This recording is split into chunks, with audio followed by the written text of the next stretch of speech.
Hello friends, welcome to the new episode of my channel. আমি অরিত্র। এখন এই ভিডিওর মধ্যে আমরা বক্স অফিস কালেকশন নিয়ে কথা বলবো। সব থেকে প্রথমে রিসেন্টলি রিলিজ করা দুটো মানে একটা হিন্দি ছবি, একটা সাউথের ছবি, সেই দুটো নিয়ে কথা বলি। থাগ লাইফ এবং হাউসফুল 5 এর কথা বলছি। তো হাউসফুল 5 কিন্তু ডে 1 এর ইন্ডিয়া নেট কালেকশন ছিল 24.35 CR, যেটা আপনাদেরকে অলরেডি আপডেট কালকে একটা ভিডিওতে দিয়েছিলাম। বাট এবার সেকেন্ড ডেতে কিন্তু গ্রোথ দেখিয়েছে ছবিটা। সেকেন্ড ডেতে যেটা আর্লি এস্টিমেট উঠে আসে সেটা হচ্ছে 30 থেকে 32 crores এর মধ্যে কালেকশন করতে চলেছে ডে 2 তে। তো হাউসফুল 5 এর কিন্তু রিভিউজ প্রচন্ড খারাপ, বাট যেহেতু ফ্র্যাঞ্চাইজ ছবি এবং কমেডি ছবির ক্ষেত্রে এরকম আমরা আগেও হতে দেখেছি। হাউসফুল 4 এর ক্ষেত্রেও যদি পার্টিকুলারলি বলি প্রচন্ড খারাপ রিভিউ ছিল, তার সত্ত্বেও ছবিটা দারুণ কালেকশন করেছিল। তো সেটা কিন্তু এবারেও দেখতে পাওয়া যাচ্ছে, ছবিটা কিন্তু গ্রো করেছে। এবার দেখা যাক সানডে কতটা গ্রো করে, ওভারঅল কালেকশনটা কোথায় গিয়ে দাঁড়ায় সেটাই দেখার মতো বিষয় হবে। তো হাউসফুল 5 কিন্তু নিজের ডে 2 তে 30 থেকে 32 CR এর মধ্যে কালেকশন করতে চলেছে। এর পরবর্তীতে যদি আমরা কামাল হাসানের ছবি থাগ লাইফ নিয়ে কথা বলি, তো থাগ লাইফ ছবিটা কিন্তু ডে 1 স্টার্ট করেছিল। ইন্ডিয়ান নেট কালেকশন যেটা ছিল হচ্ছে 15.5 CR। ডে 2 তে প্রচন্ড খারাপ রিভিউজের জন্য ডে 2 তে বিশাল ড্রপ করে এবং শোজও কমে যায়। ডে 2 তে হয়ে যায় হচ্ছে 7.35 CR আর কি, মানে প্রায় হাফের থেকেও কম চলে আসে আর কি। এবং ডে 3 তে মানে শনিবার দিন, যেহেতু ওটা থার্সডে রিলিজ করেছে থাগ লাইফ, তাই জন্য আর কি ডে 3 পেয়ে গেছে। তো ডে 3 তে এটা ওই অ্যারাউন্ড ওই রকমই কালেকশন করছে 7.5 CR মতো, মানে জাস্ট সামান্য একটা গ্রোথ দেখিয়েছে আর কি।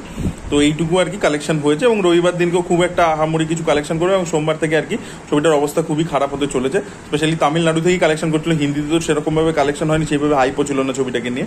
আর এছাড়া সাউথের অন্য স্টেটসেও সেইভাবে কালেকশন করতে পারছে না, যা প্রাইমারিলি কালেকশন করছিল তামিলনাড়ু থেকে।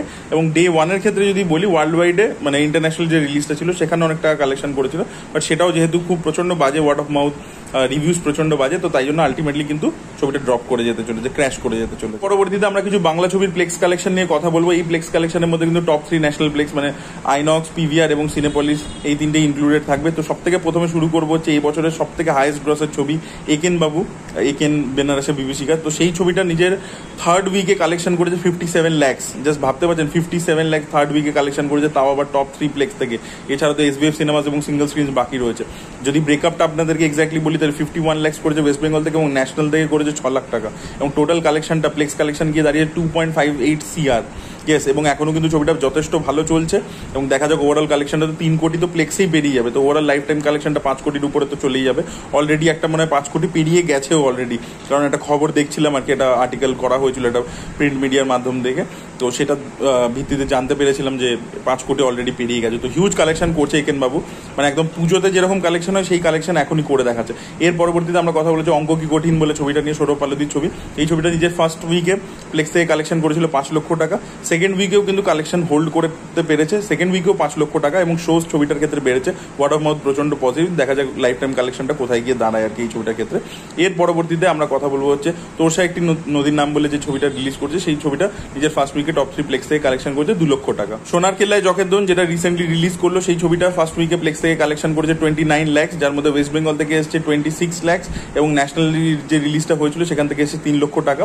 ফ্র্যাঞ্চাইজ ছবি হিসাবে যেহেতু এটা থার্ড পার্ট, একটা ফ্র্যাঞ্চাইজের থার্ড পার্ট, সেই তুলনায় কম করেছে, but most of the Bangla ছবির থেকে অনেকটাই বেটার কালেকশন এটা করেছে। দেখা যায় ছবিটা নেক্সট সেকেন্ড উইকেন্ডে কতটা গ্রো করে এবং তার পরবর্তীতে ওভারঅল কালেকশনটা প্লেক্স কালেকশনটা কোথায় গিয়ে দাঁড়ায় সেটাই দেখার মতো বিষয়। এর পরবর্তীতে আমরা কথা বলবো হচ্ছে আমার বস নিয়ে। তো আমার বস কিন্তু নিজের ফোর্থ উইকে কালেকশন করেছে 9 লক্ষ টাকা টপ 3 প্লেক্স থেকে এবং টোটাল কালেকশনটা গিয়ে দাঁড়িয়েছে 1.34 CR।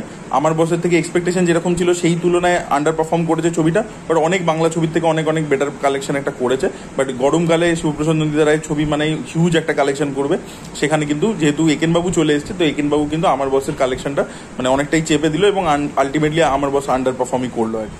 সো এই ছিল টোটাল কালেকশন নিয়ে, বক্স অফিস নিয়ে কথাবার্তা। আপনাদের কি মতামত পুরো সিনারিওটাকে নিয়ে অবশ্যই কমেন্টে জানাবেন। এই ভিডিওটা ভালো লেগে থাকলে লাইক করুন, শেয়ার করুন, চ্যানেলটিকে সাবস্ক্রাইব করতে ভুলবেন না। Thank you.